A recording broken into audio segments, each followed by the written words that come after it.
Chào các bạn.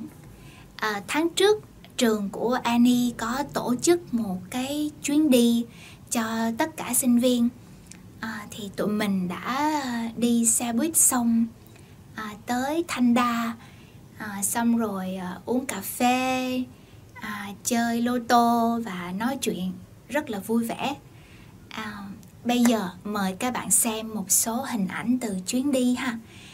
Các bạn nhớ là lần sau phải tham gia với tụi mình đó.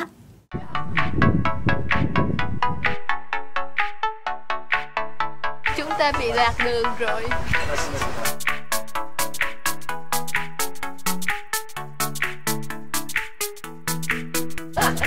Cô tên Christine là người Pháp. Cô là người Anh Sen là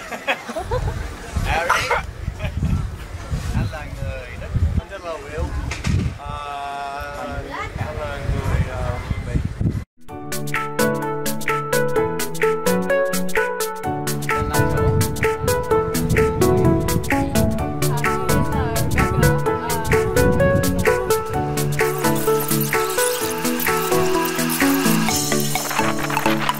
Tam 17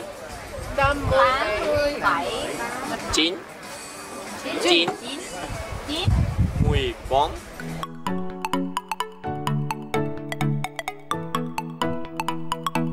5 11 Kinh Kinh Anh Thôi, hôm nay đi chơi vui không?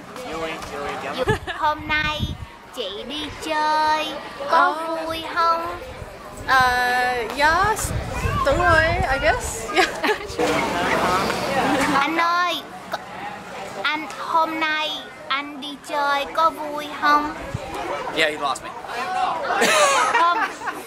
Hôm nay em đi chơi có vui không? Did you like it? Did you like it better than your mom? Có.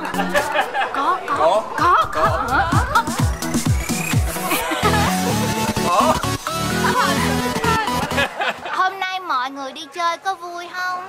Vui lắm. Vui lắm hả? Ngày vui nhất vào cuộc sống. Ngày vui nhất trong cuộc sống của anh hả? Tối nhịp ảnh ớ. Quay phim và anh mất.